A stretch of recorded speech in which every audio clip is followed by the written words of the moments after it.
You all may be wondering why we've asked you here today. That's an unusual way to open something, but that's exactly what our dad would have said. The photo you're seeing up there is him on the balcony of our old house on Glenmont. And if we were sitting down below, he would come out on that balcony, and that's exactly what he would say. And he thought that was really funny, to come out and say, bet you're wondering why we've asked you all here today. He thought it was funny every time. We thought it was funny the first 6 or 7 maybe less than that. But that's why, and so we're going to try to show you a lot of photos tonight. For those that haven't met us, I'm Rush. This is Missy. We feel like there will be a lot of laughter today. We encourage that. There will probably be a lot of tears as well. That's why I brought the box of Kleenex. I don't know how many are in here, but if you need one, feel free to come up and get it. Also, feel free to come up if this is your phone and you accidentally left it out there. Yeah, which is very on brand. That is something our father would have done. We'll assume that was on purpose. Yes. Right. Do silence your cell phones if you have them. We appreciate that very much. Want to thank a couple of folks while we have a moment. I want to first thank Pam Rast. Pam, thank you so much for coordinating all this. That's why we're in this gym today, is her fond memories of our dad and such. Thank you to Paige Scott Jimenez. Paige, thank you. Amazing. She may be out there. So you're incredible. I get to work with Paige on a frequent basis, and there's a reason why my dad would have wanted the best. He deserved the best. So in order to help us with this event, we got the best, which is Paige. Thanks to Dave and Lori French for helping me with lots of things, but also for helping hook up the microphones and all that sort of stuff. This is one I don't want to forget because we might. Thank you to my brother-in-law, Missy's husband, Al. He stays in the background. He sits up at the top like he does at every volleyball game, but he is a big support for all of us, and he's a fabulous cook, which really is valuable in any situation like this. So, Al, thank you. And thank you to Janet and Bill Pinkerton, our cousin Janet and her husband Bill. A lot of the photos you're going to see were supplied by them, and you'll hear from Janet in a minute. I also want to have some special mention to some close friends of Pops's from out of town who couldn't be here. His cousin Noel, his best buddy Dick Watson up in Chicago, and his good friend who was a baseball coach here, one of his earliest friends when they moved here, Larry and Nancy Smith, and they're sending all their heartfelt wishes, and we wish they could have been here with us, but we got the good vibes from them, so just in absentia, thanks to them. So, all right, so first we're going to go in roughly chronological order here, but we want to bring our cousin Janet up to say a couple words about our dad and give you a little bit of an idea of some backstory here. Some of you know my uncle as, Ed or Mr. Olson or Coach, but to me he was Uncle Eddie. So that's how I know him, and he was 12 when I was born. So he's closer to my age than my father's age. And since I was an only child, Uncle Eddie was like a big brother to me. He was funny, and he was handsome, and he was so much fun. Once when I was little, he even took me on a date with him.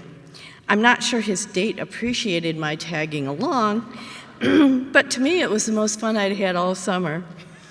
Christmas was never fun until Uncle Eddie got home from college, and we always played whatever board game I had received, and I have vivid memories of a 2-day Monopoly fest spread out on the dining room table, much to my mother's dismay. But when it was over, everything was well and good. It was a battle to the end. Uncle Eddie became a teacher after he graduated. I think he taught middle school? At first. 6th grade, I think. And his stories about his kids were entertaining and always inspiring, and he had such enthusiasm and excitement when he talked about his new profession. And it had a huge impact on me. And later, when I graduated from college, I chose the same profession, and I became a teacher. Now, for those of you who don't know, there were 3 sons of my grandparents. My dad, Roy, was the oldest. My Uncle Dick was the next oldest, and then Uncle Eddie. And there they are when they were younger. You can see the age difference there. My father was 18 when Uncle Eddie was born. My Uncle Dick was like 17 when Uncle Eddie was born, so there was a huge age difference there. And the 3 of them were extremely competitive. My father had a ping pong table in the basement, and whenever the 3 brothers were around, tournaments proceeded. They would go down there for hours and occasionally would come back upstairs for a drink, and that was not water. All 3 of them were very good players, and of course they would be red-faced and sweaty. My mother thought they were going to all have a heart attack. My dad took up tennis at the age of 50, and I think he did it because he wanted to beat his youngest brother. He never did, by the way. Golf was his game. Thanksgivings were always interesting at the Olson household. After dinner, my grandfather and his 3 sons would debate the latest political issue.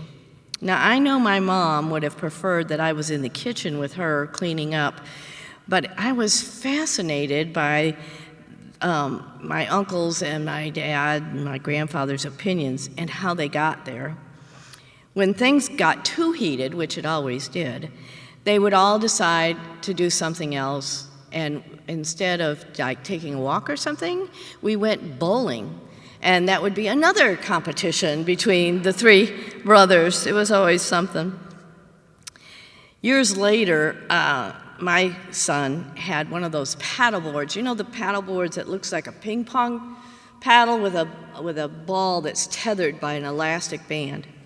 Well, my dad took it out on his porch, and he decided to try it out. He, hit it like 25 times. So then Uncle Eddie decided, well, he could do that. He hit it about 100 times. Then my Uncle Dick went out there, and he beat that score. Anyway, they were out there a half a day trying to see which brother could have the highest score. And they were out there until finally the elastic band broke. So they were funny about that. I was at Uncle Eddie's wedding to Aunt Fran, and I admired her so much, and I was so glad my favorite uncle had someone to love and someone to love him and put up with all of us. It was obvious to me how they both adored their children, and later the granddaughters. I visited for a week when Rush was a toddler. I know he doesn't remember that. He was little. And I saw how devoted and loving that they were. And Missy went to college near us in North Carolina, and we were able to attend an award ceremony with her, which was wonderful for the whole family. As life happens, though, years go by unnoticed, and distance becomes a barrier. I didn't get to see him that much, but last March, my husband and I, after we moved to Texas, went to see him and Aunt Fran. Uncle Eddie was having some health issues then, but ever the host, he wanted to fix us a drink, and we ate dinner with him in the facility that he was in. And that was the last time I saw him.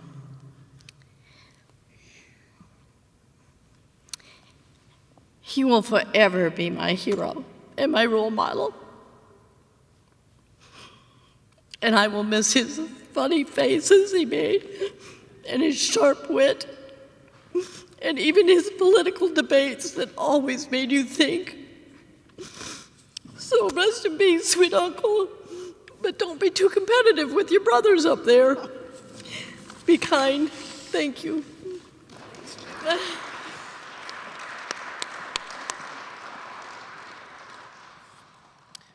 Also wanted to, Rush, will you raise that back up, please? We're going to need it for Norm anyway. Yeah, to fill everyone in, it's unfortunate that it's an occasion like this that brings us all together, but our mom is still with us in body. She has pretty advanced Alzheimer's and is living in a memory care center. We had told her what happened and really didn't think she comprehended much of it. Although I did find out from the caretakers that the following day she had a real teary day, was real upset about it. And since maybe she's forgotten again, and we decided not to bring her today for that reason. I think she had found her happy place, and we didn't want to pull her out of that to come here. I don't think she would have recognized anyone here, and that's part of what he was about, was taking really good care of her. And anyway, I just kind of wanted to update everybody on her status and let you know she's still with us in body, but living a little bit of another world of her own right now. Moved here in 1968. Norm Smith and his wife, Josie, who met here at Texas Wesleyan. Norm was one of his players, and they've got their own memories.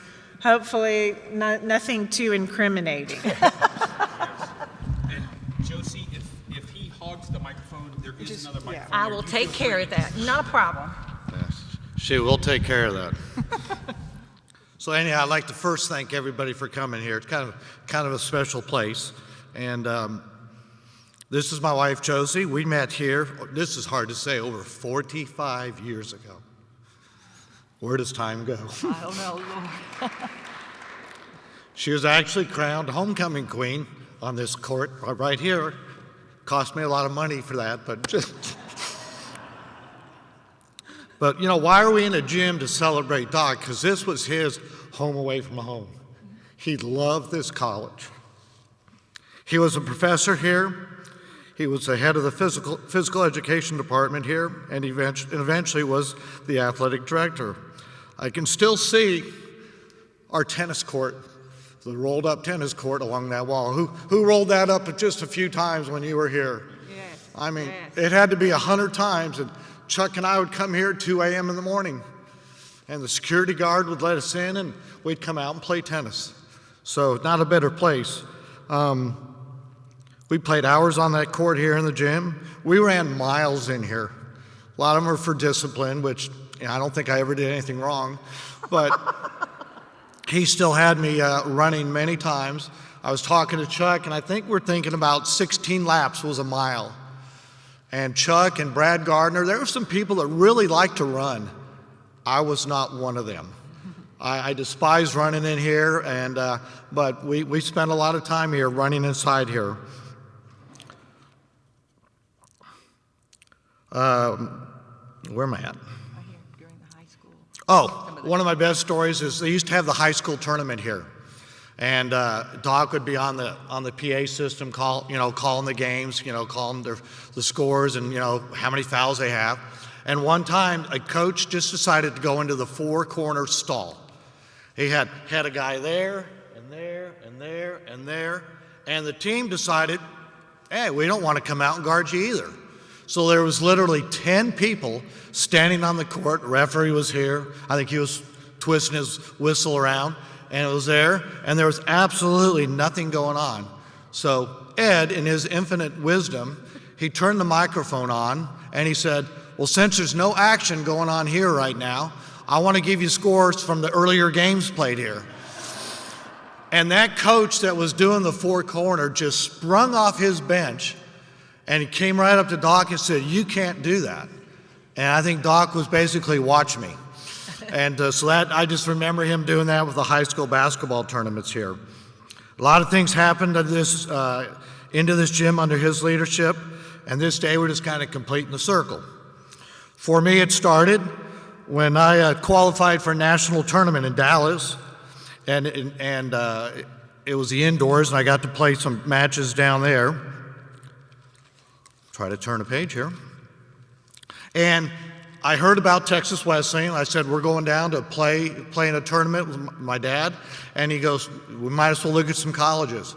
So as it turns out, we looked and saw Texas Wesleyan kind of first. And I said, well, DFW, we're landing there, so let's go visit there. So I think we reached out to Doc and got communications, got him set up to come pick myself up and my dad from the airport. So we flew down. And we were coming out, probably not where Doc was parked.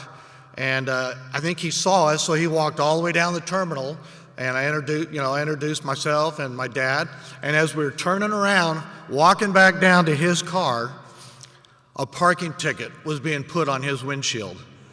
And I thought, well, this is not a good way to start a possible relationship.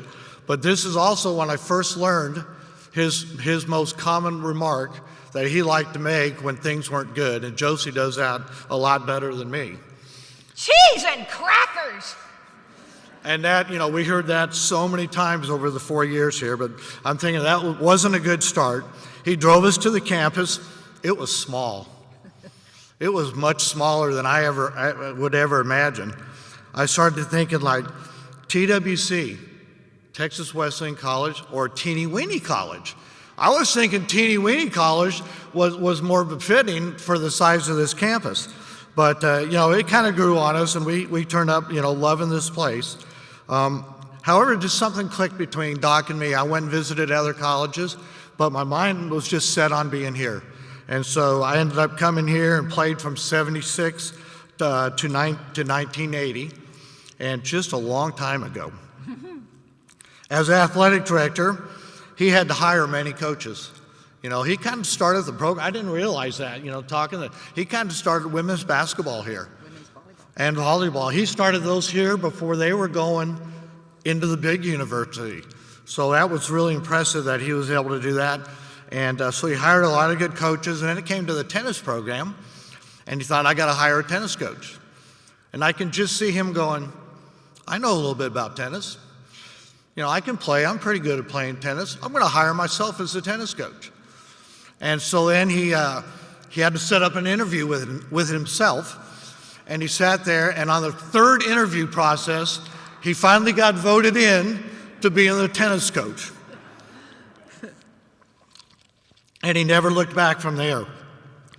Doug did teach us some strategies on the courts, but I think he taught us a lot of other things that really weren't related to tennis as much. Most of the tennis team, I'm missing a page.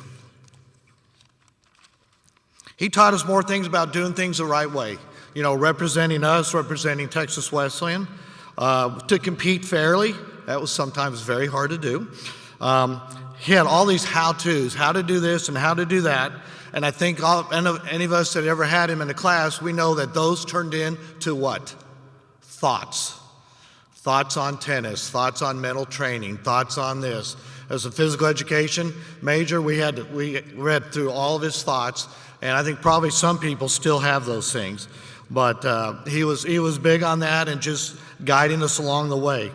When we traveled around, we used to travel around so much, and we'd see other schools, and I'd go like, Doc, Coach, how come these other schools have 10 lit courts? They got a locker room, they got all these things, and we got 4 courts that feel like they're ready to fall off the hill out there down onto the street. And I'm going, why is that? And he used to just look at me, and he goes, his response was, just be thankful for what we have. It didn't want me to still have more, but I thought that was a pretty good statement there. What Doc did best, I believe, was organizing things. We had good practices, and our tennis schedule was second to none. I think we played a schedule that a lot of NCAA teams would like to play. We played UT. One of my first matches was down playing UT. Chuck and I were playing 2 NCAA All-Americans that later went on and were ranked 1 in the world in doubles. And Chuck and I played them, and after 2 games, I looked at Chuck and said, we're in the wrong place right now. We are in the wrong place playing some competition that is way above our head. But we played against UT. We played twice against TCU each year. We played SMU. We played Baylor each year. We were down playing A&M, and we got snowed out. It was probably the last time it ever snowed in A&M. But we played just an incredible schedule for tennis, and I think that's what he did more than anything else to make us better players. There was Big Ten schools, Michigan, and those teams would come down and to play TCU and SMU, and they wanted a warm-up match, so Doc volunteered us to be slaughtered, and we got to play those for them to have practice matches. It just seems like he had connections everywhere, that he could call coaches and we could do that. Most of the tennis team here, I want to see a show of hand, got at least 1 trip to Hawaii. If you went to Hawaii, raise your hand. There you go. You betcha. We got that one trip to Hawaii. I remember, I think breakfast was at 9 o'clock. We played a match around 11, and after that we ate lunch. And then he gave us our dinner money and said, "You're on your own." And I'm thinking, wow, he's turned us on our own into Hawaii. But in doing that, we had our own vacation, and then Doc had some time off too. But we did that for we stayed there, I think, all during the spring break, and just had a great time doing that. Another spring break, we went to Arizona. We played Arizona State. We played University of Arizona. And again, just so many Division I schools that Doc had us playing that I know helped us become even better. As he continued to bring in new players, we started qualifying for nationals in Kansas City. We had a couple top 10 finishes, and this program was well on its way. There are so many other stories to be told, but my wife said, "You can't tell that story." So I said, "All right." So she goes, "Well, let me say a few things." So go ahead. All right. Hey, y'all, I'm really glad to be here as well to celebrate my favorite Doc. He really is. He really is. Let me give you just a short story. When Norm came, I came to TWC in 75 and left in 79. I graduated, and 78. And Norm came, which I didn't know him at the time, and came to the campus to play tennis, actually to try out. And he had already been turned away by other colleges just because of the way he looked, because he was still super tall and super thin. And so 6'3", 135 in college. Soaking wet. But I didn't like to lose. But the thing is that Doc, didn't judge a book by its cover, and I thank God every day that he didn't, because he looked beyond what he looked like. He looked at the person, the drive, his skills, and everything. Ended up being an NAIA All-American, by the way. But I think what made it is that Doc saw something in him, and I'm grateful for that, because my journey would be completely different. I wouldn't be here. I know I wouldn't be here. I'd be somewhere else, have no idea what I'd be doing. But because of Doc seeing something in this guy, we ended up getting married. We kept up with Doc. We would go see him. And I got one more quick thing. It's called Who Does This? Okay, so we graduate. We go on to Wichita Falls, and he starts coaching. He starts coaching in Midwestern State. Then he starts coaching at Wichita Falls High. We still manage to send Christmas cards and send to Doc and Mrs. Doc, Fran, I always called her Mrs. Doc, Doc and Mrs. Doc, and we always kept in touch. Then we moved back to the area and moved to Keller. Now, who do you think would call some of his former tennis players and say, "Let's go to a Ranger game"? Doc did, And who, once he retired from coaching in 2012, who in the world would go to his retirement party? Doc did. And who, would go and have a dinner with a bunch of people from Texas Wesleyan? Most of them didn't even know who they were. Doc did.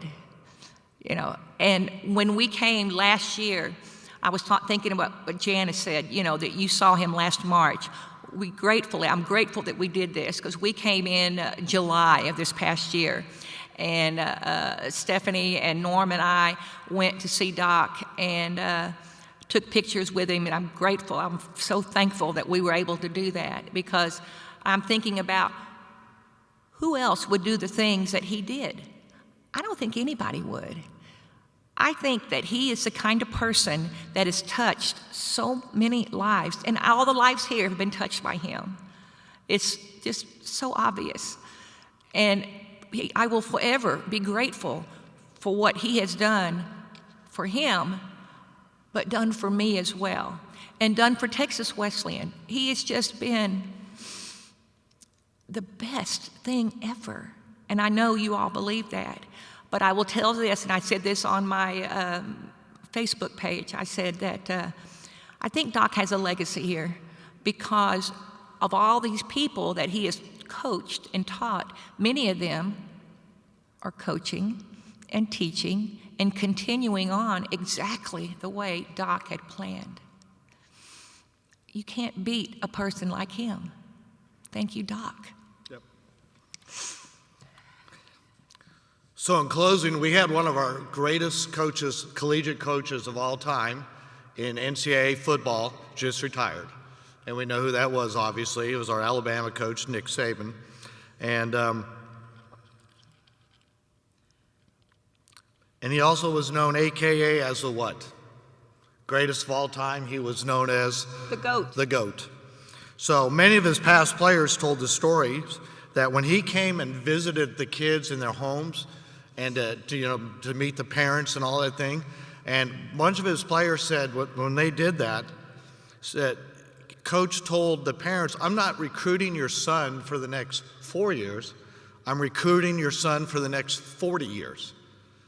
And I started thinking about that, and he goes, he's going to be taught leadership skills, life skills, lessons that many other people will never be taught, lessons that have nothing to do with football at all, but I'm here to recruit your son for the next 40 years. And it's kind of been almost 40 years since 48 years. 48 years. And so when I read that, I thought, that sounds really familiar to me.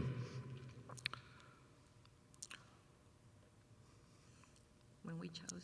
Yeah, when we chose, maybe a lot of people, like we talked about, when we chose to come to TWC or TWU now, we were young and we didn't know what to expect after 4 years.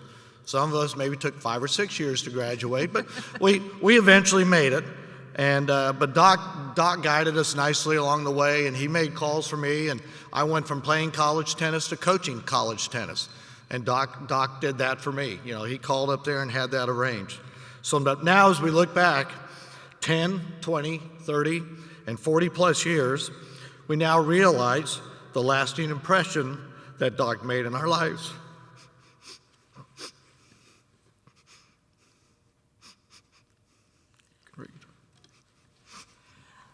For these memories and many others, you will always be remembered, Doc, as the GOAT, the greatest of all time, for us here at TWC.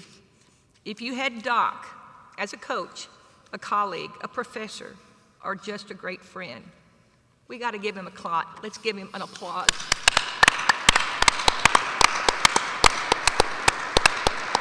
Thank you. Thank you very much. Thanks, guys.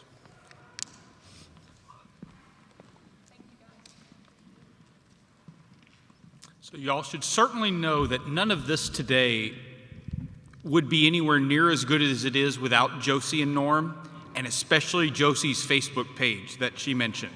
She has done an incredible job of keeping people in touch that she knew cared about our dad, and we're so grateful. Also, one note on something Norm said, I've been working on a project that's taken me down to the University of Texas at Austin and their Hall of Fame. And I took a picture down there of one of the guys that's in that Hall of Fame, took back and got to show it to my dad.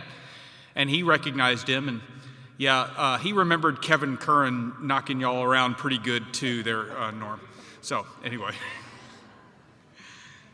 Kevin Curran, for those who aren't tennis people, was All-American at Texas, who later went on to be a Wimbledon finalist and a really superb world-class player. Decent. Yes, but he did not double bagel them.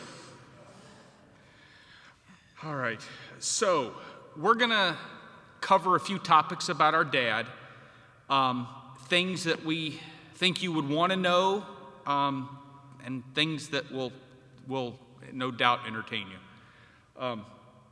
He was born in Cedar Rapids, Iowa, moved to Chicago, and so that's what he looked like when he was a kid. The thing I want to point out in this photo is he's got a ball.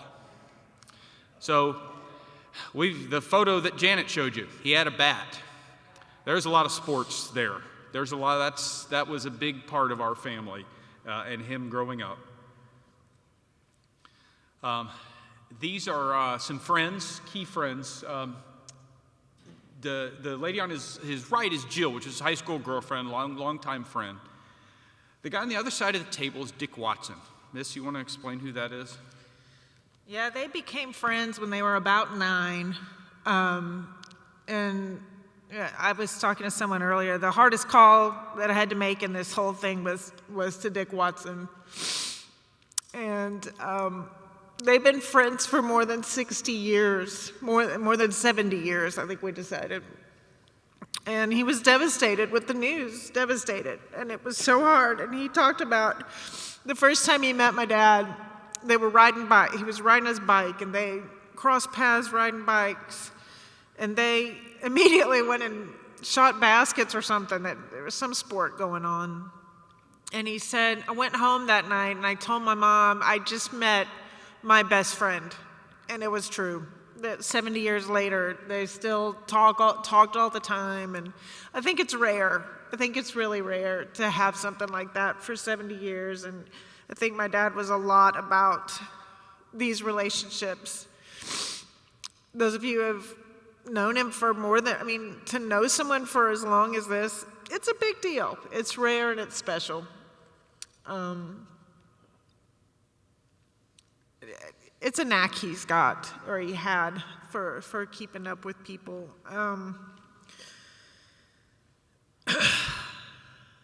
They were Chicago buddies. They loved to talk Cubs, loved to talk Bears in particular. I do also want to point out, my parents met at Ohio State, and he passed on January 8th, and I believe deep down that was by design, because the idea of seeing Michigan win the national championship was thoroughly unacceptable.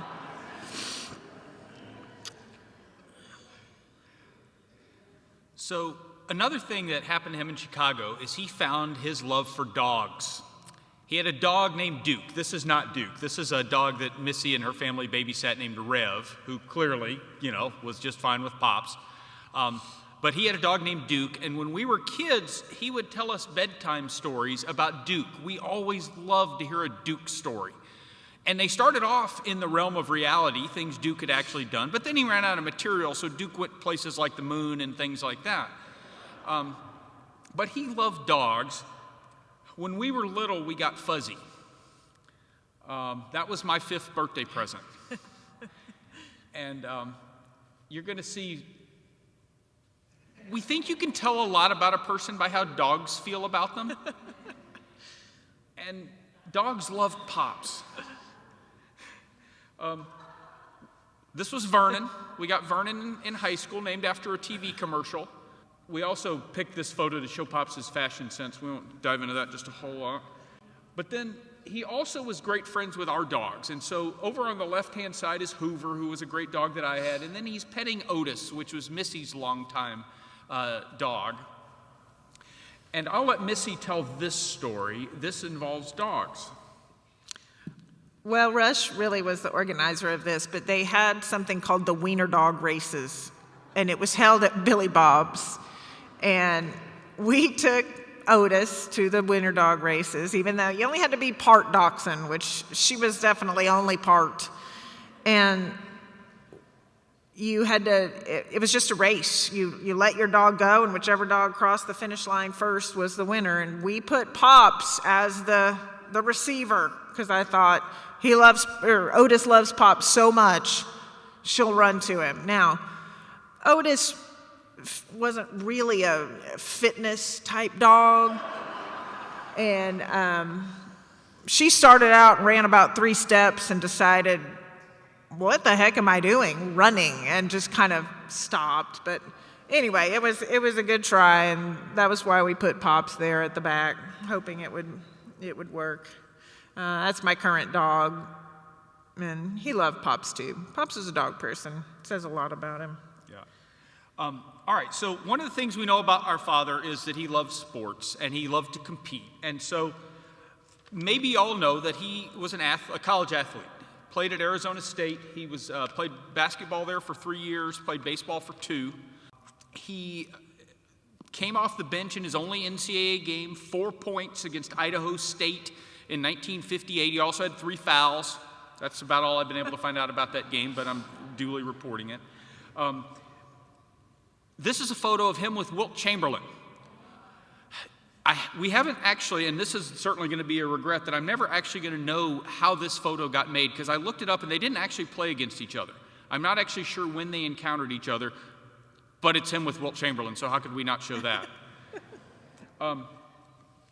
And then there's another story about my dad, like there often are. So apparently when they played in the old border conference at Arizona State, and so it's ironic they're moving to the Big 12 because they're going to play some of these schools again, but they would make trips to Texas. And apparently he said to Ned Walk, the coach, who's a legendary Arizona State coach, if we win these 2 games, can I have breakfast in bed? I'm not sure what the setup was. I'm not sure how he did that. But they went and they won the 2 games. And apparently the coaching staff brought our dad breakfast in bed. I believe it was pancakes, if I remember asking him about it. And Yeah, he'd have made it up if he didn't know. right, but we clearly didn't make this story up because it made the paper. A lot of y'all know our father. They believe this. So throughout life, of course, he continued to compete in everything. This was croquet with his buddy Dick Watson up in Chicago. Yeah, y'all have met my dad. For many years, he would ask my girls, who is the number 1 silly in the world? And if it wasn't him, he was pretty mad, and you could see why. Yeah, that was a source of competition, because I used to win that sometimes. We love this photo of, there he is playing foosball. That's our mom holding Rush in the background. It just kind of embodies a lot of it. It probably happened right over here in the Student Union building. Golf was a big pastime of his. Loved to play golf. I know we have some of his golf buddies here. And then tennis. Norm talked a lot about it, so we won't spend a ton of time on it. But in addition to being the coach here, coaching men and women, he also played tournaments himself. He was ranked, in the top 5 most years in his age category, singles and doubles. But one of the best tennis experience was probably this one. I'll let Missy explain what this is. That was a fantastic experience for us. An insurance company called The Equitable sponsored a family doubles. And so it had all sorts of divisions. There was husband-wife, mother-son, and we were father-daughter. And we won our regional championship and got to go and compete at Flushing Meadows right along the same time as the tournament was going on. And that was a real highlight for us. It was a fantastic experience. We all 4 got to go, and it was great. We did lose in the finals. I did have an overhead on match point, which he took and hit out. But we're not going to go there. He also was very active in advancing the sport of tennis in this state. He was on the Discipline and Grievance Committee. If you got in trouble at a tournament in Texas, you were going to have to answer to Ed Olson. And he ran a lot of tournaments around here, too. A ton of junior players came through his tournaments. And in his advanced years, he still felt it important to compete. So he, on Father's Day one year, made up this. He called it the Patriarch Games. And it was designed so that the patriarch, being him, would win. And it had these kind of old things that he had done and fancied himself to be really good at. So there was jacks. There was marbles, which he thought he was the best marbles player, I think, in the world. There was like pickup sticks. I think there was a free throw contest in the driveway. I can't remember. It's all on this document, which he made, and we all had to have a copy of the rules to the Patriarch Games. And then there were certain points. If you got first place in marbles, you got this number of points. Second place got this. And so then by the end of the day, by his design, the patriarch was coming out first. Of course, for any of y'all who know our mom, she's one of the best athletes around, and she took the title. And he was furious. And you can see it's classic Pops. It's got the rules. He's even got little red markings where he tried to sort of tweak the rules, which would then work in a certain person's favor. All right. So he was very competitive. I want to tell you about, I'm going to actually talk politics for a second, which is unusual. I don't know if you can't really read his shirt, so I'll tell you what it says. It says, "End two-party rule." And our dad was very much a libertarian. I found this in an old copy of The Rambler. In 1988, they asked different, I think, faculty members to write about the presidential race. And so he wrote this about he took the libertarian position. And this was kind of funny. They in the little blurb up at the top, they wrote, "We'd especially like to thank Dr. Ed Olson for his endorsement of the Libertarian Party. We appreciate that he stayed within the 300-word limit while covering the subject thoroughly." And the reason we actually bring this up is it has a lot to do with his value system. And the way that translated into sports has a lot to do with things. This is something he wrote at Ohio State, 1964. And apparently there had been a situation where someone had written an editorial in the paper encouraging students to go and boo a game against Michigan State. And my dad sent a letter to the editor with a rebuttal to that. He didn't think booing was appropriate. He wrote about the great Cassie Russell, and who was a great player that was playing against the Buckeyes, and the great things he did, and why did that deserve booing. And he wrote this sentence that I thought was really amazing. He said, "The appreciation of another's value is not the degradation of your own.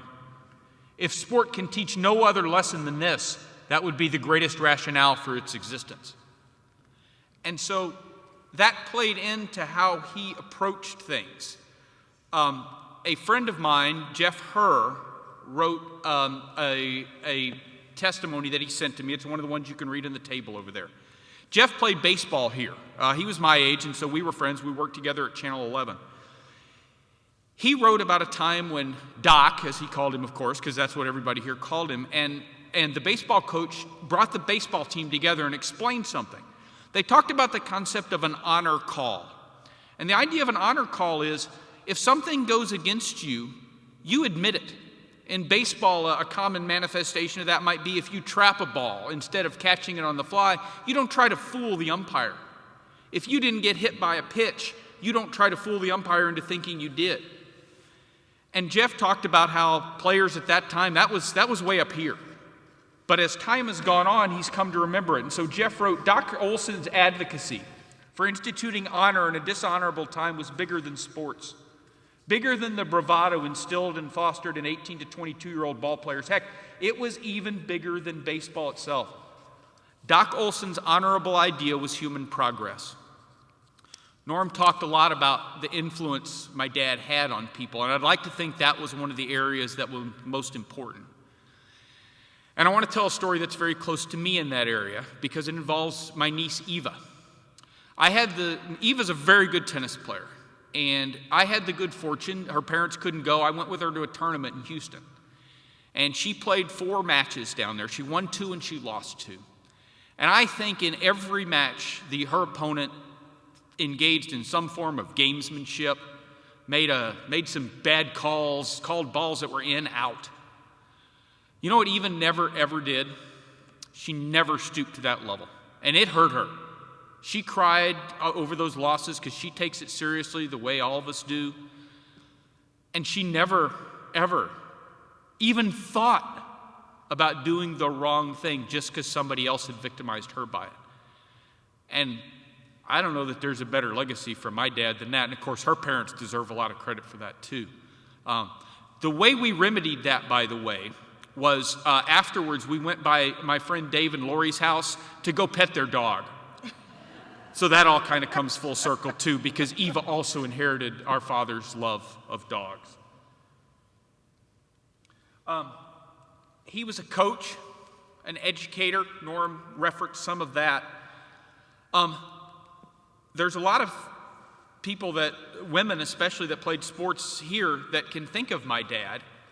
He started the sports programs here for women, and he did it before Title IX.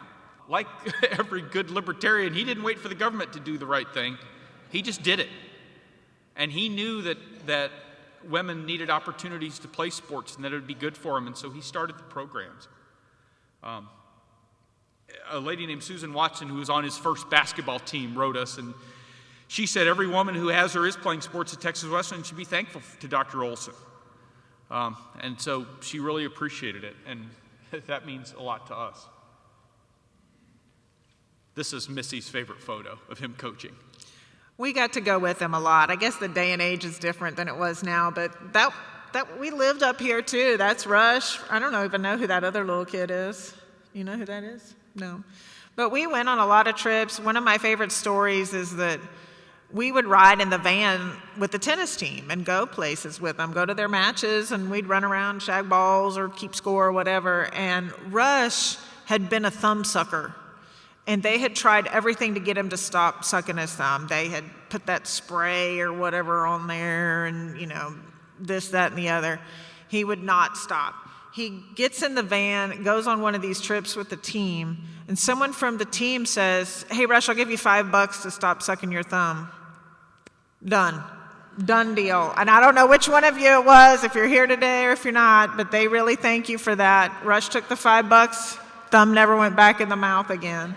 But we had a blast being up here. He made this place our family place. This was part of our family, and it was part of us, and we were part of it. And I think the idea of putting yourself wholeheartedly into something like that is pretty neat. It's pretty neat. Well, and we know his colleagues appreciated it too. This is Larry Smith that Missy referenced earlier, baseball coach, told me yesterday that my dad was the best athletic director he ever had. And I want to show a piece of video too of something that happened here in this gym that I consider one of the personal contributions my dad made to me that was so great. So he used to host a sports program here for all the neighborhood kids. And that was a double hit, just FYI. And they would all come in and play, and so he would let me play. And I got to come participate in that for 3 years. And so it's not really hard to pick me out in this. And so obviously one of the great things was me getting to play because I love to play. But the other thing is I was the kid that was different. And I would like to think that gave me a great appreciation for treating people like individuals. And that was such an important part of my dad's philosophy anyway. And so that's something that I'm as grateful to my dad for that as anything at all. NYSP, yes, the National Youth Sports Program. Yeah. Yeah. All right. So now we want you to check out the hat. I don't know if you can read it from where you are, but it says Super Grandpa on it. And he was. Everyone at Country Day, we've got some folks from Country Day, that's how they know my dad. He supported everything our family did. Absolutely was there for everything Missy and I did, whether it was sports or not. Same with our mom, of course. Our cousin Stephanie is here. Same with her, and he helped, her adjust and come to Texas Wesleyan and be an outstanding athlete here as well. This is him with the family, and while this plays, we want to bring up a couple more members of the family to speak. If Mia and Eva will come up, they've got a couple things they want to say. That's Missy. I think his fashion is notable through a lot of this. The blue and green plaid pants were an especially prominent standout for us. So, all right, girls. All right. So there's Pops. My first announcing gig was courtesy of him here in this gym, by the way, doing volleyball, and later he worked with me. And so, anyway, we'll let Mia and Eva say a couple things as well. Hi, I'm Mia, and this is my sister Eva. And obviously we didn't know him as well through sports and everything, but he was the best grandfather we could have asked for. So, Eva, if you want to. I think that we just kind of wanted to talk about him from a different lens than everyone else knows him as Pops. And I think one of the most notable things is how he was so humble. I think probably everyone here could speak on that. He helped other people so much all the time. And I think right now, as time has gone on, he's helped my grandmother and his wife in just a selfless way. And of course, he is so funny. He covered it up with his sense of humor as to not take credit for all the hard work he does for everyone else. But I think that anyone who knew him could see that clearly. Yeah, and Uncle Rush was saying it a minute ago, but he was so supportive of everything that we did, and he was always going to be front row and center at everything that anyone did. And my former basketball coach is here. I did not play my sophomore year of basketball. I was not very good, but he was there at every single game. And he supported my teammates. He supported me, even though, I didn't have much of a role. In 8th grade, I was cast as Juliet's friend in Romeo and Juliet. And of course, him and Grandma showed up with a bouquet of flowers at the end, because to them, that's just what I was doing. And yeah, and he was still brutally honest about it, which was really funny. He was like, not many lines in that one. Yeah. I know. I get it. But, it means so much to me. And along those same lines, as we started to be more involved in everything with school activities or sports, he was always there to drive us to practice if my parents were busy, or to let us stay at their house if we were sick and the parents needed to go to work. And so I think his support was just evident in how hard he worked. Yeah, and I can remember, it was, because we went to Country Day, but we live in Arlington, so it was somewhat of a hard commute, and it was after a football game in high school, and I think I was like 17, so I was pretty old at that point, and I knew I didn't want to drive home that night, and of course I just called him, and they let me spend the night there. And it's just those little things, they're so important. And I remember when we were little, every week him and Grandma would pick us up from school, and we'd go to Brahms and get ice cream. And it's one of those little things that you just thought was routine, but now it just means the whole world. And one of my favorite memories was, I think I was a little older, but we had like a half day. So I said, Pops, let's go get lunch. So we go to Brahms, and me and my grandmother, we get, like a burger and fries. And his lunch was a chocolate milkshake with a banana split as the main course. And he ate the whole thing. Yeah. It was delicious. Yeah, and along those same lines, he's always supported us athletically, because I think that was one of the main ways he could show his love, through something he knew and was familiar with. As a tennis player who wants to continue to the college level, I think in multiple ways, both with how he helped female sports and how he helped me on my tennis journey, I'm so excited that I can try to continue that in his honor. Yeah, and going back to that, any of my former teammates, any of my friends, they loved him and my grandmother anytime they'd come to the games. And if they weren't there, they'd notice. And I even remember him leaving me a voicemail after he couldn't make it, saying, he would always leave a voicemail saying, hey, sorry, we couldn't make it tonight, and stuff like that. And so, everyone, sometimes it just seems like, just stuff that grandparents do, but it means so much to us, and we're really gonna miss him, so. Thank you. Thank you. Okay, so we have just a couple more topics to cover. This is him getting organized, which involved taking a spreadsheet that he had printed out, writing things on it, and then re-entering them back into the computer. It's somewhat appropriate that the last phone call I ever got from my father was a tech support call, which I did handle successfully, I'm pleased to say. He was always like that. This is from 1963. That's him and my mom's first budget for the family, for them. I think gas was like $7 for the month. Rent was $90 for the month. It's kind of funny to look at, but he's kept all of that. He has 1964. You can look at all of them, watch the years go by.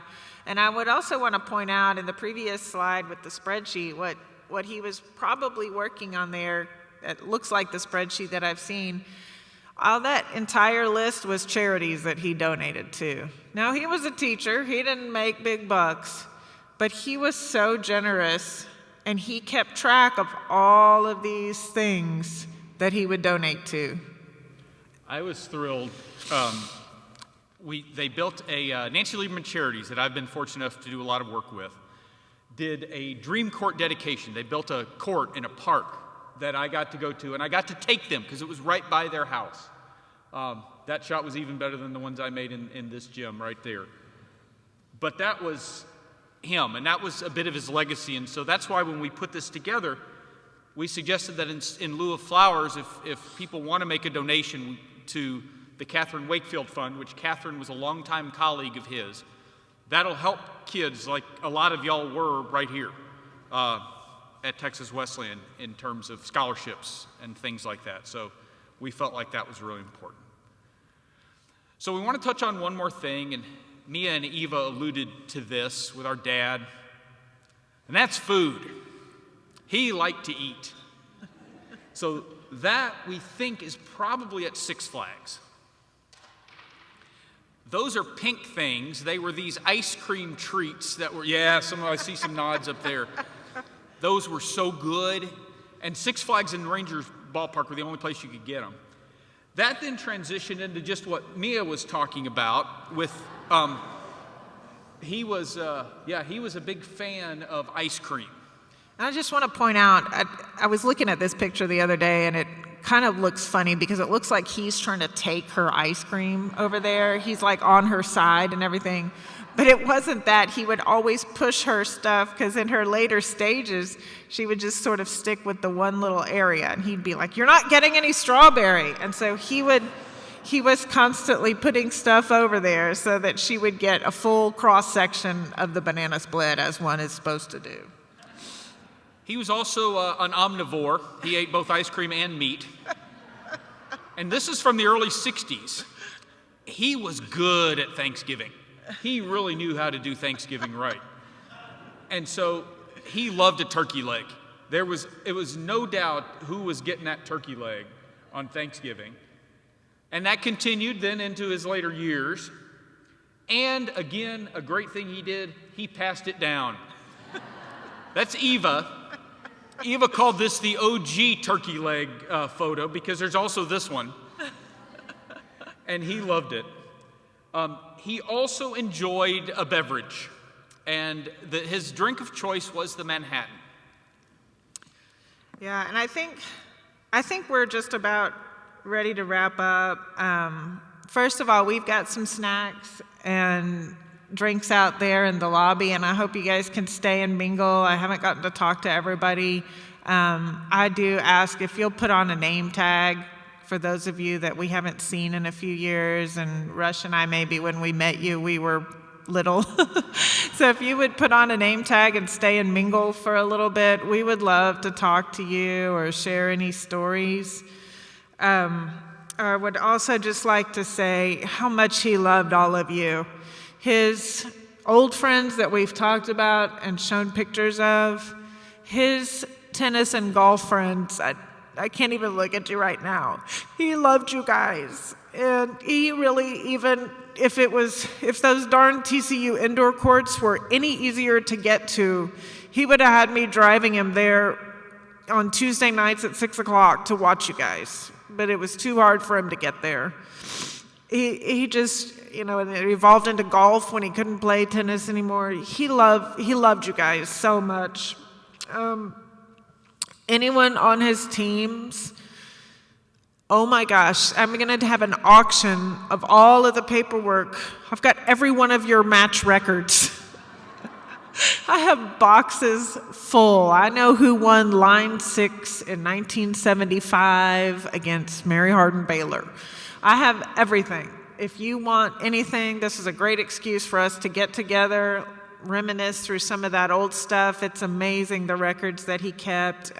It's really pretty fun. We have a lot more pictures. I think maybe if we'd have realized how much stuff we had, we would have bumped this thing back another month to get everything in order and make it a little better.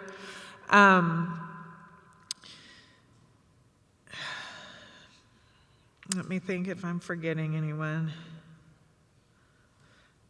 I can't read my own writing.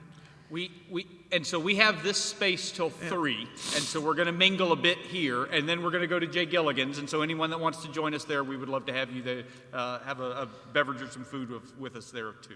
Yeah, his drink of choice was the Manhattan, so Russ and I are going to have a Manhattan in his honor when we get there, but I do hope everyone will stay and visit here for a little while.